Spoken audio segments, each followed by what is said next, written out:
Yo, what's good, gamers? What's good? My name is Dr. Ryan Psych Sensei, and welcome to the stream, baby.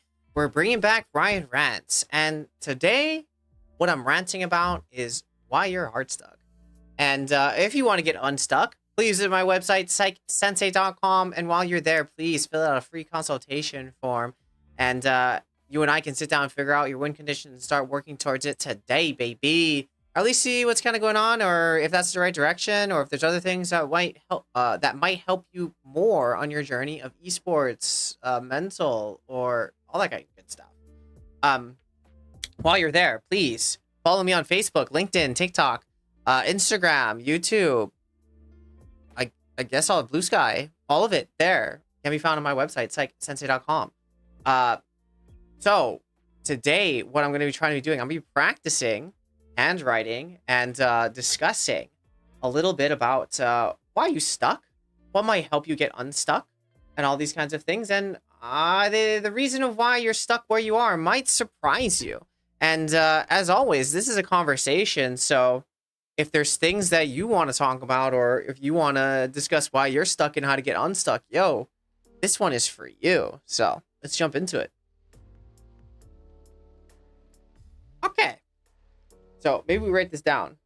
Oh.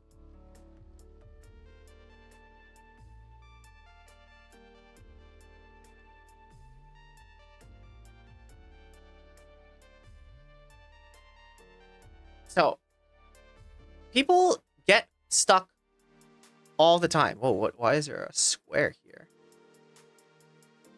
What is this? Oh, it's part of this. Well, it's a feature. It's a feature. All right. So, today's discussion, why you're hard stuck. And if you are hard stuck, don't worry. There is so many people like you that there's a name for it. So, welcome to the club. And here's the best part. This is not the last time you're going to get stuck. But maybe this time we can talk about a few things, why you're here, how you got here, and then maybe we can just discuss how to get not here to get you along your journey. And it's normal. First and foremost, let's start off with it's normal to get stuck. No one doesn't get stuck. This is a part of the natural learning, climbing, gaming process. And the reason why I want to have this discussion with you is because I don't want this to be a you issue, and I want you to think of it as a skill issue. Okay? So, for one, not a you issue.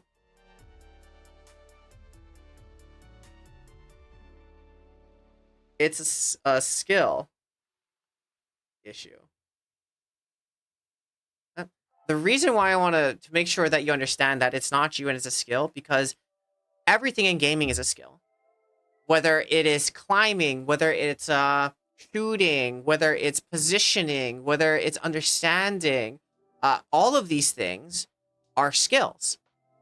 And over time, with focused effort and intentionality and planning and strategy and all these kinds of things, you can learn the things you want to climb.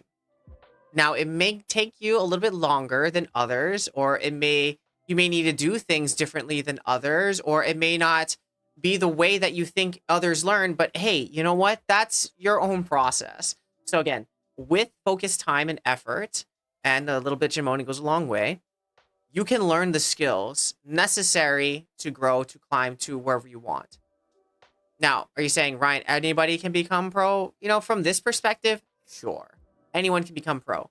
The difference between pro players and regular players, though, is their ability to learn and understand and regulate themselves through this process to achieve what they were able to achieve. So, of course, with unlimited time and unlimited resources, anyone can become anything, in my opinion. So, again, let's de-emphasize the I'm bad to I'm bad right now to what are the skills I need to learn and what do I need to spend time doing to make sure that I am able to climb. That's it. Right, so that's the caveat. If I was going to break down a couple of areas of where you stuck, of where you're hard stuck, excuse me, If I was going to break down a few areas of where you're hard stuck, I would emphasize these 3 M's, and we're going to get through them. But I think where people get stuck in their climb is their mindset,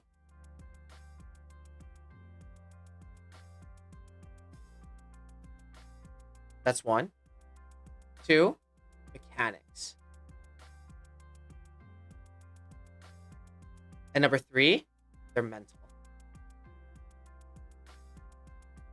Each of these M's encompass and encapsulate pretty much everywhere people get stuck and the reasons they get stuck. Okay, so when I say the mindset, oh my god. Okay, when I say the mindset, what I think is that, like, the attitudes, the system, the beliefs, the expectations, like, if people do not have the correct something, it's going to influence everything, from the way you learn, from the way you take a loss, from the way that you are able to overcome things, how fast you're supposed to learn, how fast the climb is supposed to be, what the process of learning is supposed to feel like. All of those things are dictated by the mindset, your beliefs, the purpose, all of it. Number 2, I think mechanics, the actual ability to execute your skills, the ability to deliberately grow your skills, the ability to pick up different things, actions, behaviors in the game to help you become successful. So all the actions, the execution, and the learning of those actions, I'll place that under mechanics. Then the mental, oh my god, no L. The mental, that is your ability to regulate your stress, manage your emotions, understand your thoughts, be empathetic to yourself and everyone else. Like, the, I guess, mental, for lack of better terms, the feelings, the thinking, the cognitions, those parts. So I think if you get hard stuck, the thing to think about is, where is it a mindset issue? Is it a mechanics performance issue? Or is it a cognitive mental issue? The regulation of it. So let's try to take each one and we'll kind of go through them. So we're going to start with the mindset.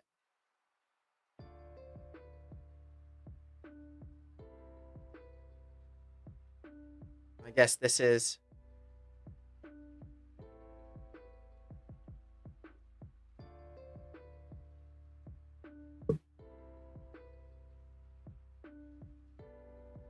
these 3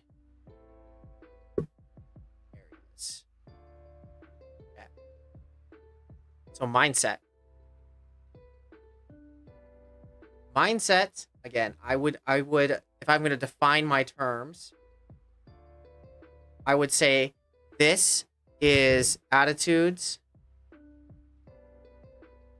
beliefs,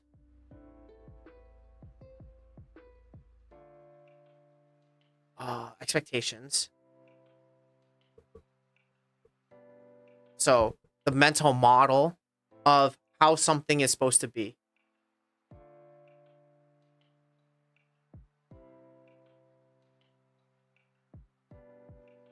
And if you want to think about, how do I know what pieces are part of my mindset, or what things attribute or contribute to my mindset, the easiest, most fastest way to find it is to look for your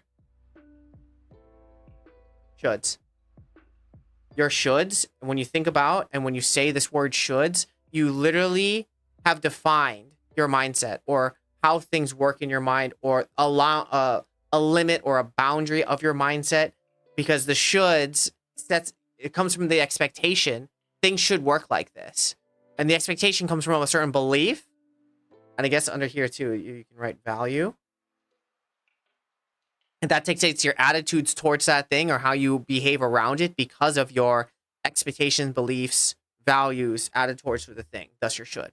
So again, if you want to find your mindset towards something, just think of the should, of how it should work, how it should be, how you should be in relation to it. Boom. All of it.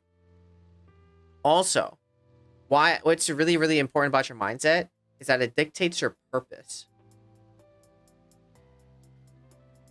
the purpose, the utility, usefulness, the why, all of it goes under your mindset. And the reason that it's really, really important is because if you are hard stuck, maybe the easiest ways to get you unstuck, or maybe even to think about how you got here or whatever, maybe the easiest thing to think about is this question.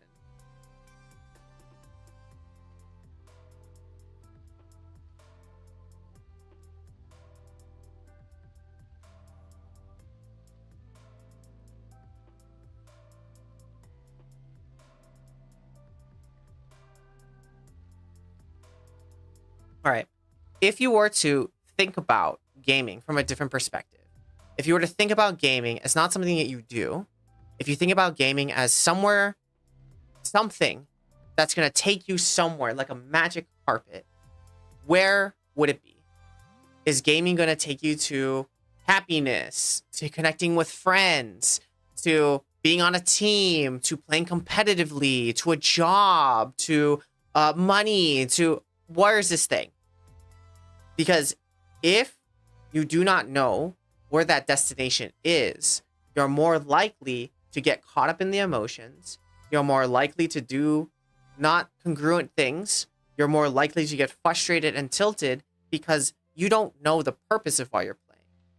This could also lead into other dangerous behaviors like gaming addiction or problematic gaming behavior, where you are now using games, for example, to escape your life or escape the hardships or things that you're experiencing, which, hey, you know what? If that's what you're using for, fine. At the same time, I would want you to use it intentionally for that. So it's a purposeful usage, not just I find myself playing.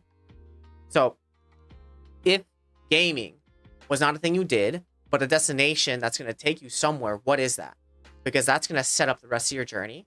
That's going to set up the rest of your expectations and the shoulds of how it should feel, what you should be doing, when you should be doing it, all those kinds of things. So another way to think about this is if gaming was your admission, or the level of your gaming, or how good you got at gaming is going to be an admission to a theme park or to a place, where would that place be and what is the requirements of that place? That's all. So for example, listen, I want to go pro. So I need to practice and I need to play to get to a certain level or achieve a certain number of points to get looked at. So I need to play this much because the land I'm trying to go is pro land or collegiate land. Or, you know what, Ryan? The land that this is going to unlock for me is the boys on Friday night. And we get to have a good time and socialize and be in relationship with each other. That's the land that's going to take me. Or this is where the land that's going to take me to this place. Okay, fine. If that's true, then that's also going to dictate the seriousness, who I'm interacting with, how long I'll be playing for, what fun is, all these kinds of things. So when you're thinking about the mindset and what games is, try to move away from thinking of gaming as something that you do, and let's move into the direction of what the purpose of gaming is for you and how that's going to affect your life and how you want to use it in your life.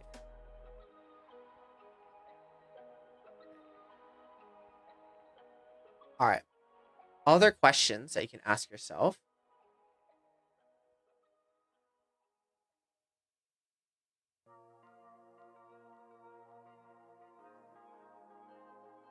All right. Another question you can ask yourself is, what is the benefit of gaming? Like, how is this going to help me in my life? Yes, this will also help you understand the utility of it and how you want to use it in your life. But again, the reasons why you can even ask yourself these types of questions is because, are you getting that thing that you want to get out of gaming? For example, are you getting fun? Are you getting friends? Are you getting improvements? Are you getting escape? I don't know. Whatever you're doing, are you getting that thing out of it? And the reason why this is really, really important is because oftentimes when people get tilted or people get move into more problematic gaming behavior or gaming addiction, or just unhappy while they play, or just autopilot when they play, is they've lost, or there's a disconnect between the purpose and utility and the want and the feeling. So again, if they're not connected, or the behavior and the purpose, if they're not connected, you're gonna feel guilty, you're gonna feel shameful, you're gonna feel unhappy in general, or maybe you're not gonna feel anything, apathy, which is kind of worse. So it's important that these two purposes, the purpose and the behavior, are congruent. So again, is the benefit of me playing games that I have friends? Is the benefit of me gaming I can see myself improve? Is the benefit of me playing games is so I'm not lonely or whatever? Okay, like, are those two things connected? And if they are, your experience of gaming and playing is going to be a lot more fun and enjoyable versus not. So understanding these things too can prevent you from overplaying, from escaping, from being addicted to games or gambling or whatever. So just understanding the purpose and the behavior, they need to be congruent.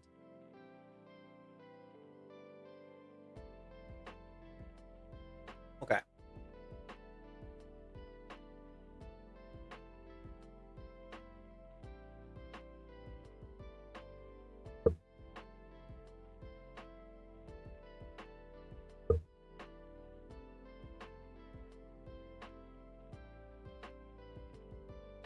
All right. So the last point I want to make of why it's really important to understand the mindset or understand the purpose or the benefits is because your purpose of why you're playing dictates the expectations of the purpose of why you're playing dictates the expectations you have while playing. So for example, what I mean by that is if you're playing to improve versus playing to win versus playing to have fun, those three different purposes have different goals and intentions and expectations. So for example, if I'm playing just for fun, I might troll a little bit. I might die a little bit more. I might go for plays that are a little more risky. But if they don't go well, that stuff doesn't matter because I'm just going for the clips, baby. I'm just playing with the boys, baby. I'm just here to have a good time. I'm down to clown. Like, that's the entire purpose. The purpose is to be here and have fun and be stupid. That's it. But if now I'm playing to compete, the goal of that is to sweep the leg. I'm just trying to win. It doesn't matter if I'm having fun. I'm just trying to get the damn points. I'm just trying to see that Nexus blow up. I'm trying to see that victory screen at the end. I don't care how I get there, but I just want it. And if that's the attitude, if that's the purpose, then guess what? Every time I die, every time my teammate dies or does a bad play, or every time the enemy is able to do some BS that I was not expecting, now I get really upset because now it seems my expectations is to win. My expectation is to win by a lot. My expectation is not to die. My expectation is for my teammates to help me. But as soon as that's not happening because I'm expecting to win, now all those little things that come up are going to irritate me. All those little things are going to seem like my teammates are preventing me from winning, or my enemy team is getting away with illegal things, and how? Or I make a mistake and now I think I'm so bad because, again, the purpose of this was to win, and my expectation is everyone's going to help me. The enemy team's going to, lose or whatever. But if it's not going that way, now I get tilted. Versus if my purpose is to improve, now what I'm focusing on is a very specific skill. It's a very specific thing or action or scenario or concept, and I'm really honing in on that. And so even if I take an L, or even if I get killed a lot, or even if some cataclysmic things happen in the game, it doesn't really matter because the intention of what I'm doing is to work on this specific skill. And that's it. So it's really important to know your mindset going in, because your mindset sets up your purpose sets up your expectations, and your expectation sets up your purpose dictates your expectations, what sets up your behaviors, what's acceptable, and the shoulds. Now, number 2.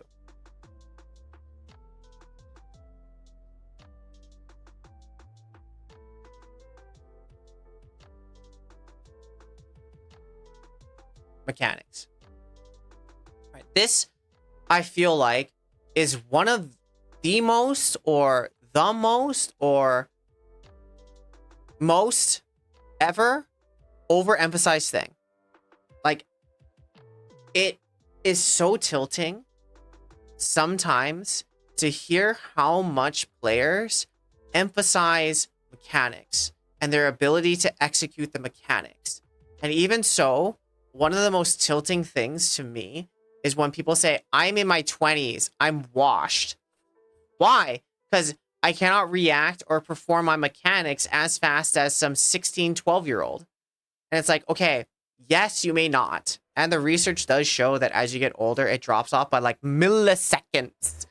Milliseconds. So yes, there is a difference, but is that difference detectable in a game? I'm not sure. Maybe if they can flick, but here's the thing. People don't also think that if you're older, you have more experience or more knowledge or more cooked brainness, that you can think of different scenarios and be creative and not be in the places that require you to get flicked on or super fast reactions. Because if you're not there, it doesn't matter how fast the reaction is, you're not going to get hit. You're not going to get shot. So yes, mechanics are important. At the same time, people overemphasize them and it actually drives them crazy. Because, for example, you can practice your aim so your aim is super crispy. You can do that. You can practice in aim trainers. You can practice in deathmatch. You can practice in the shooting range. Like there's ways that you can practice and improve your mechanics. But if you're unable to then take those mechanics and then execute them in the game and have good game knowledge in addition to the mechanics, your mechanics may be great and you can do the things. At the same time, your full gaming ability might not shine, or your mechanics might not shine as bright because you're not providing yourself space and time and opportunities to let it shine. It's kind of the similar thing is like, okay, if you were to, there's actually a TikTok or a video about this. Like if you were to take like the best 3-point shooter, like just all he does is practice 3-pointers, like just shoot. That's all they do is shoot 3-pointers. And then you take an NBA player who needs to shoot and run and do layups and all this kind of stuff, and you were to put them side by side. I think the video even showed that the person that practices 3-pointers wasn't able to actually shoot as many or make as many 3-pointers as somebody in the NBA, because what the person in the NBA is able to do is not only shoot baskets or 3-pointers, but they're also able to manage themselves and the pressure of what it means to make the basket versus the other person that's just a 3-point shooting specialist. Because there's other things, like just because someone is an amazing 3-point shooter doesn't mean they're going to be an awesome NBA player, because in the NBA, you don't just have to shoot, you have to guard, you have to run, you have to manage your energy, you have to listen to the crowd and like not hear them. You have to be focused as you play in many areas, not just shooting. In the same way, using that logic, it's just like you would go into aim trainer or you would go into the shooting range or deathmatch and be able to have crispy headshots or just be able to tear into your opponents or just be super accurate in aim training. But then when you go into the game, you aren't able to demonstrate, or you move shots, or you succumb to the pressure of the crowd or the moment and you're able to perform. Then it's like saying, I'm a bad gamer. It's like, no. You just weren't able to demonstrate your mechanics because you're managing other things in addition to the mechanics. So if you want to get really good at mechanics, that's great, but that's just one piece of being a complete player. Another way to think about this would be kind of like, I think, never mind, if I give that example, we're going too far. But if you want to get really good at mechanics, the question you have to ask yourself is,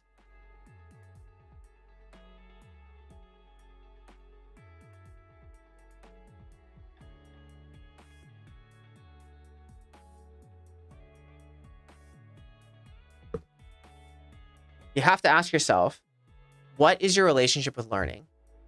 Because yes, there is a biological component to gaming. Of course, you're controlling something, and people are just mechanically better than others, or just have a God-given gift of mechanics. True, facts. At the same time, just because somebody is naturally gifted and has good mechanics or game sense does not mean that you cannot improve yours to the same level. It may take you longer. You may have to do different things. That doesn't mean, though, that it's impossible. So there's a couple of quotes that I really enjoy. The first one is, hard work, talent beats hard work when hard work doesn't work hard. And what I love about that quote is that, like, that's so true. People, like, talent, raw talent will beat hard work. True. Because, listen, you ever like, hear someone that's just, like, God-given talent for singing? Go to the Philippines, for example, and you'll hear the most amazing singers, or apparently Molokai. Apparently Molokai, they can sing real good. Like, there's just some people that just got it, you know, that just can sing and just got that, that pipes from God. And then I bet you met some other people that take all the singing classes and all the stuff, but they just don't sound as good as a person that's naturally gifted and works hard. But as soon as that person doesn't practice, as soon as that person doesn't maintain their instrument, which is their voice, that other person who spends hours in the studio will surpass them, and they will eventually sound better. And another thing that really struck me was I was watching Inky something giving a motivational speech to some football team, or he was on the radio, and he says Inky was a pro athlete. I believe he was in the NFL before he got injured. And he goes, listen, everywhere, like, everyone's got talent. At a certain level, everyone's got talent. When you get to the league, everyone can run. Everyone catches the ball. Everyone can, like, push through you. Everyone's super talented, super athletic. Everybody has that. What separates everyone from the league, though, isn't talent, it's work.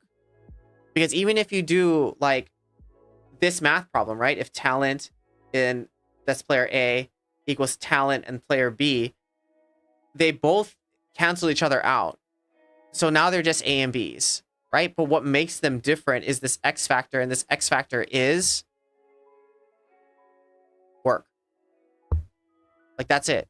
Like, if you do this transitive thing, right?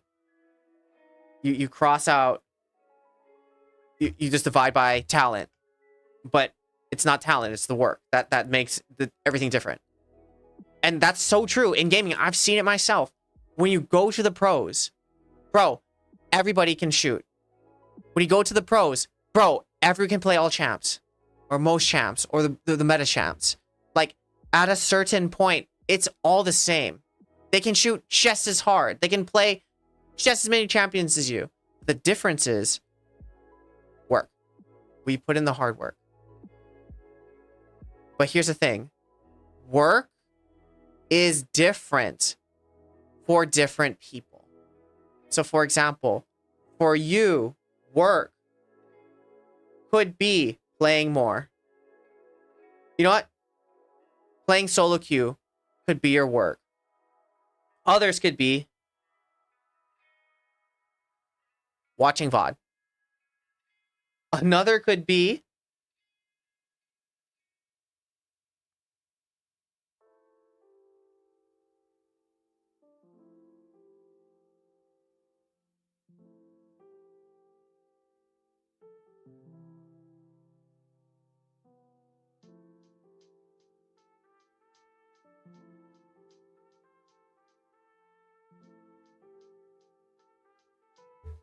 so work for some people could be playing solo queue. Work for another person could be VOD review. Another person could use practice tool. Another's the shooting range. Another person could be daily things like, listen, you need to sleep and exercise and be consistent in. Another person could be the self-talk and the tilting and controlling their emotions. Like, work and mechanics go together at the same time.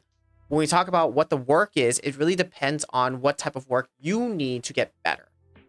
Because some other things, like playing lots, can come easy for you.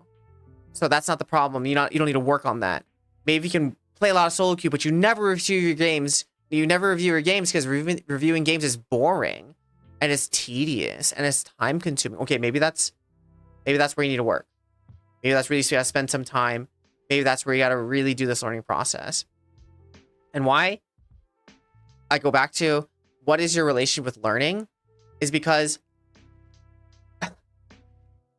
each of these things is a skill. Watching VOD is a skill and finding what's wrong. Playing solo queue and for the purpose and not getting tilted, that's a skill. Going onto the shooting range and spending time and practicing your accuracy, like, that's a skill. So when you're acquiring skills or you're learning, what is your expectations of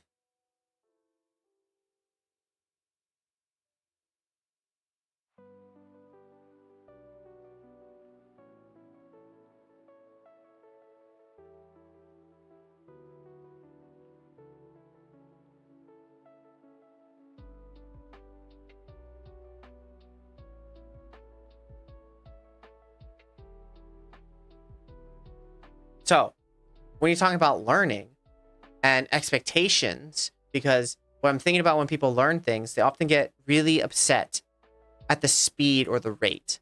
I'm not learning fast enough. I'm not getting to where I want to be quick enough. I'm not climbing as fast. My climbing slowed down. It's going in the wrong direction. The process is me just playing a bunch of games. It's supposed to be me playing till my eyes bleed because that's what you're supposed to do. And you just learn, and the learning is affirmed or not by my rank and if I'm climbing. And it should feel fun. It should feel easy. It should feel like I'm stomping on people. It should feel like I hit every skill shot. What I do, this is my process. I mean, the process and what I do are the same. This is the way I achieve it, right? So, depending on your relationship with learning, and think about what it was like in school, what it was like to learn a new sport, what was it like to whatever it was, whatever X skill is, what is it? Because if you expect yourself to be a quick learner, or this should be really, really easy, and it's not, and it's taking longer, what do you tell yourself? Or how do you tilt? Or if you use a specific technique, like I learn by doing. Okay, if you learn by doing and you're doing all this stuff, how intentional is that? What are you focusing on? How effective is that? And again, the last one is, depending on how you feel it should be and how emotionally it is to learn, and what you tell yourself through the process can dictate if you do it or not, if you persist in it or not, or whatever. So really, you can make your mechanics and the learning of mechanics more quick depending on looking at these three things. Another thing too with learning is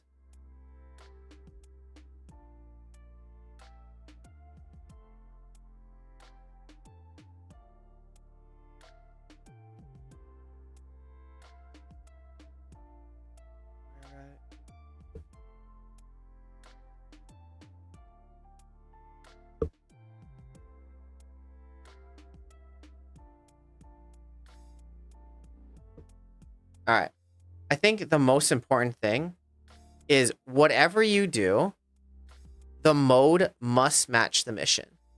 And what I mean by that is, are you playing the correct game mode for the thing that you're trying to learn? So for example, in Valorant, a very good way to learn it could be you first go into aim labs and you train your aim. Right? And this is a purely like stepwise for Valorant. Step 1 is aim train. Aim trainer, all you're working on is fine-tuning your ability to click the mouse accurately while moving it under certain stressors. May it be time, may it be an accuracy thing, may it be a scenario, whatever it is. You're just training your ability to click accurately and quickly under certain conditions. No one's shooting at you. This is a very specific thing that's just like learning how to dribble the ball by yourself, not in a game, just dribbling. You're just working on what the ball feels like in your hand, where the ball's going to be in space, and your confidence in being able to bounce the ball efficiently and consistently. That's it.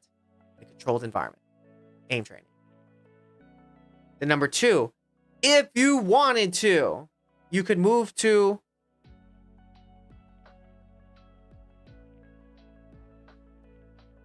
the practice range. Okay? Now that you've practiced your aim in a sterile environment, you can now move to the practice range to continue practicing in a, yes, sterile environment, but it's under the IP of Valorant, so it has the same noises, it has the same guns, it has the same hitboxes of heads or whatever, same damage. So now you've transferred clicking accurately in a third-party thing, aim trainer. Now you're going to move to the practice range, which again, still sterile, but now you are going to practice your accuracy in a more realistic environment. Again, more just practicing your aim and the literal shooting and understanding the sounds and the patterns or whatever that these guns in this game make. So again, we're going from broad shooting, specific thing, to more specific shooting in the specific game. And then if you wanted to continue to further work on your aim in the game, we would then move you to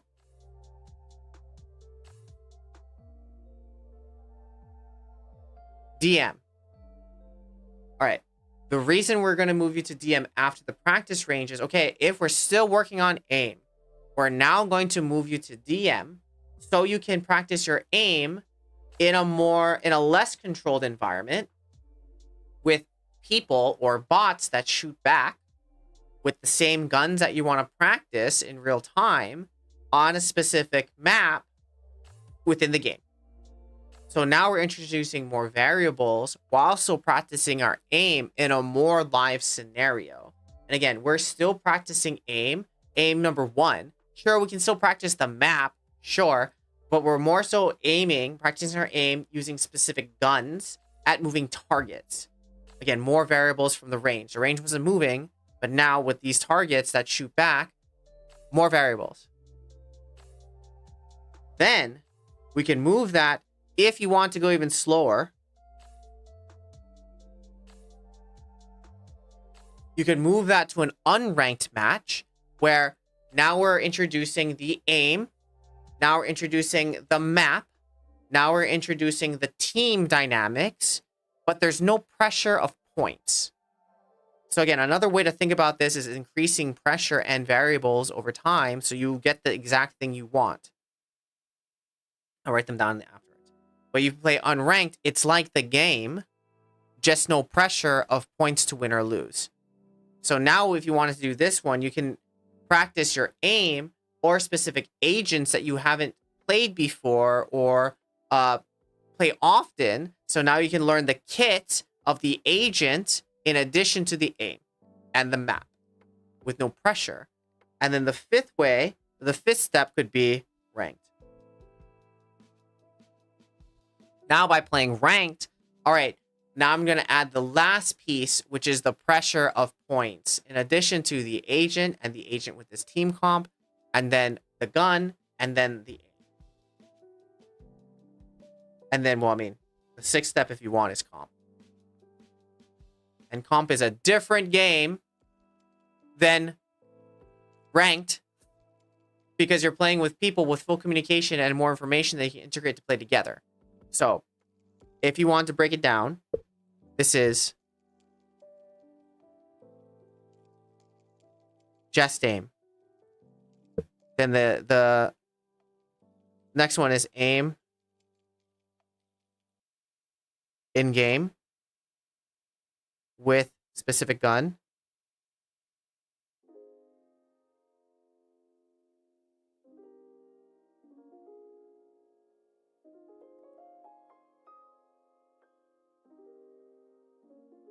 Then deathmatch is game specific gun.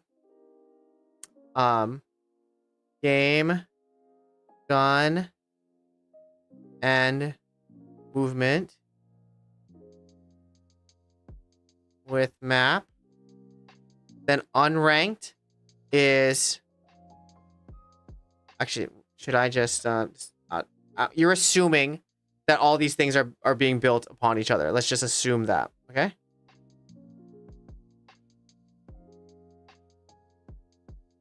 Okay, movement, shooting.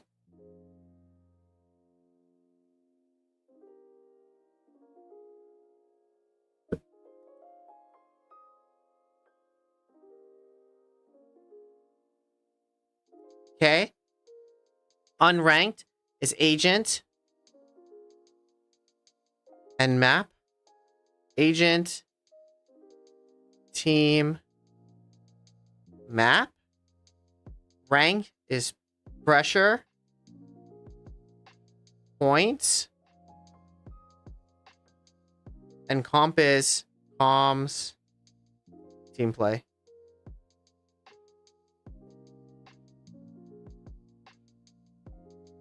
So, I think if you were to think about this step of like, all right, just aim in game with specific gun and sounds, with the movement and shooting in the map.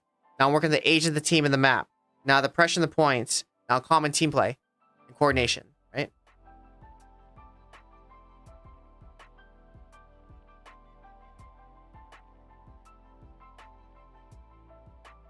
So we could do this with Valorant. If you wanted a League of Legends, it would kind of look like this. I'm gonna put it. Just new pidget. Yeah, League would look like this. League, you would have... Look, I mean... I just straight into rank, which is not recommended, but you could go practice tool. Then you go into... I believe you could go normal. I guess you could also go... ARAM would not be helpful for you unless you just want to know what fighting feels with random people and just get the buttons going. You could do that too.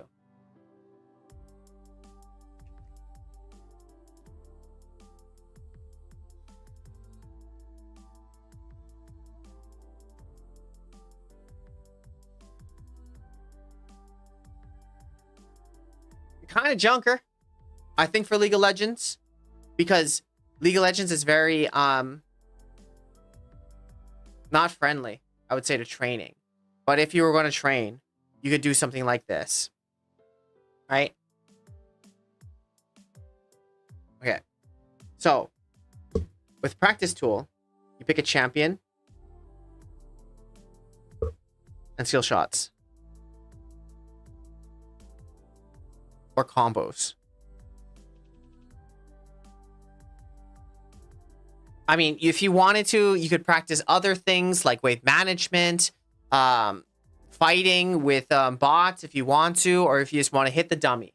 But I'm just thinking, like, in general, if you just wanted to go dummy in the river or dummies in the river, and now you're practicing your champion using specific skill shots or the combinations of your champion just to make sure that you feel comfortable pushing all the buttons. I think it's a little bit different because League is a little more complex, but for example, you could go the practice tool to champion, practice tool to laning, if you wanted to, just to understand how the lane works with this champion. Like, for example, how low does the minion need to be before I last hit it, or shoot a skill shot at it, or, you know, how well can I like kill this wave, how fast? Just doing science to just understanding the champion and how it works with the skill shots. Okay. From there, you go into a normal game with the same champion.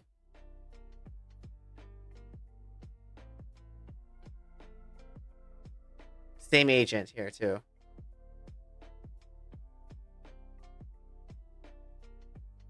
Because what we're trying to do through this learning process is we're trying to minimize variables. Okay? So a normal, same champion. Now, you would have to pick a certain thing, though. I think at League, it's a little bit more challenging because the game is, like, continuous. You don't have time to pause. And, like, depending on how you did in one round dictates not your guns or what guns that you have or how many rounds, but it dictates how strong you are throughout the game and what items you can buy and how fast you can buy them. And we need to get into that. But all you're really focusing here is playing the champion in a composition to see how it feels.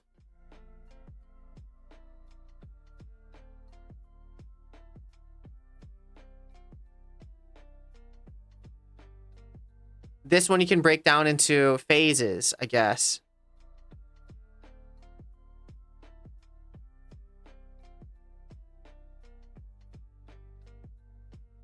I was like, what is that thing? Oh. All right, you can break it up into like laning phase and how you're laning. You can break it up into like the mid game and moving around the map. You break it into late game and getting objectives, and then team fighting in a normal, less pressure situation. And then you would take that when you're ready into ranked, and now you're playing that with more seriousness or randomness in the game, but you would step it like this in a very specific manner. So ranked is pressure, teammates, enemy, flame, all these kinds of things. So, unlucky. I have to go now. But, we didn't even finish this. I thought I was going to take... I was like, really? I don't think I can take like a half an hour or an hour to talk about all this stuff. I thought it was going to take me like 20 minutes and I was going to have like a little bit of time to talk about it all. But, in conclusion, what this made me realize is that I can actually expand upon this a little bit more and make it cleaner and have this discussion again. Because I only went through 2. But, if you're hard stuck, check these 2 areas. We'll go over mental next time. But if you want to check out these 2 areas and see, does this relate to you? Do you get stuck here? And then we can kind of answer more of those questions. But if you liked what you saw and you want to work with me in some of these areas, visit my website, psychsensei.com, and you and I can sit down and figure out what's kind of going on, how to get to where you want to be, and remove any of those roadblocks. And hey, maybe it's just having a good conversation, bro. But if you wanted to learn more about me and what I do, please follow me on the TikToks, on the LinkedIns, the Instagrams, the Facebooks, the YouTubes, the Blue Skies, the Twitters, all of it. You can find all of my information there on my website, psychsensei.com, or send me a message on Discord because I'm always there. All right, well, hope you guys were able to learn a little some. I'll see y'all next week on Tuesday for more Reading with Ryan. And then I think we will try to keep up the Ryan Rants on Fridays. Sick. All right, friends. We'll love you. Take it easy. Remember, stronger mental wins. Be safe.